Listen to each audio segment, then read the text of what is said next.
Hey guys, it is Neb again, and today I have another short video for you. It is about a custom build that I built, but it is relatively simple that you yourself can build at home just a few parts. So, to start off the video, I have a pretty simple Lego minifigure to help with the speeder I am building. So, let me start with the parts you'll need in the fashion they are built. So, here we have the base of the speeder. We have two inverted slopes at the bottom, two 1x4 plates, one 1x6 plate, and one 1x2 plate, with a 1x1, I think that's a clip plate with two thermal detonators for detail. This can be easily replaced with binoculars or another detail, but I just went with these because I thought they kind of looked nice. Here we have the next part of the build, the seat.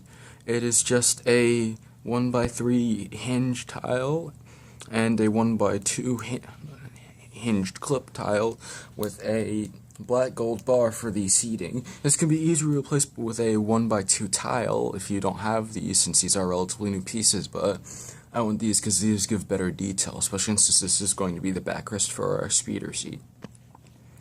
This is the next part of our build. We have another one of those black bars, again replaceable with a 1x2 tile. At the bottom we have two 1x2 plates stacked on top of each other, and then we have this curved brick, I'm not sure what you call that, for the rear. I went with this because I think it has the best detail for the speeder, and it's just one of the best parts I had on hand. Next we have the control section. It is just a 1x3 plate with a 1x2 clipped plate on top, a set of handlebars, and a small 1x2 slope to hold it together. Pretty simple build, unless you don't have one of those 1x2 slopes. It shouldn't be a build that you would have trouble finding parts for. And the last part, the front of the speeder. This would be the most difficult part to build. I used two gray bars here, and I went with these ones because they are longer than the standard bars, which are about 4 studs long. I went with a 1x2 plate with these two bars to act as, I guess, sort of sensors or laser cannons, depending on what you build. A 1x2 plate with a jumper in the middle to place that piece on. I was gonna leave it off, but I decided to add it for a bit more detail. If you look here, you can see two more of these 1x1 plates with these holes in it, which you can use to clip on the 1x1 clips. I use these clips because these are the only ones I had on hand. If you have some of the older versions of the clips, those work as well, but just make sure you have the same ones. And for extra detail, I took two of these old minifigure ski shoes and clipped them onto two more plates to add that detail. And to keep it aerodynamic, I used another one of these slope pieces you saw earlier. I went with a color scheme of gray, some slight olive green, light gray, and a bit of black and white for the rear parts. So let me show you what the speeder looks put together. Alright, this is our speeder. As you can see here, the parts have been put together in this order. It is a 1 stud long build, including these extensions here. So it might look a little awkward for a minifigure to sit on, but it is pretty accurate to a real speeder, which is relatively skinny.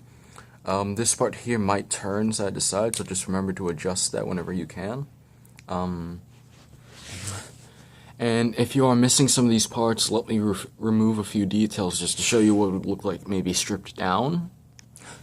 If you are missing parts or you want to have a speeder that looks more stripped down, maybe more of a hover bike type look than a speeder look, I remove the bar, the two detonators here, the bars and the clips here.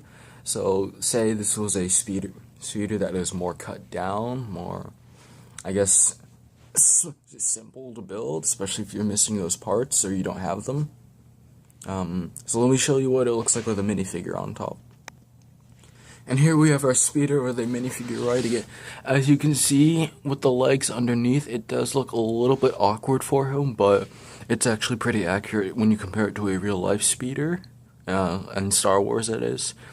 As you can see, the little black bar on the hinge acts as sort of a backrest, and because of the curves on the bar, I thought it looked better than just a regular 1x2 tile. If you look at it from the front, it does look like a legitimate Star Wars speeder that you might see in the universe. Here's a rear view of the speeder with him on it. Again, looks pretty good. And here's just a basic side view. Fits in pretty well. The minifigure does look a little bit bigger. Like the speeder looks like, if the speeder is supposed to be minifigure scale, it looks like it's maybe slightly smaller than I would have hoped, but it's not too big a difference. It looks pretty good.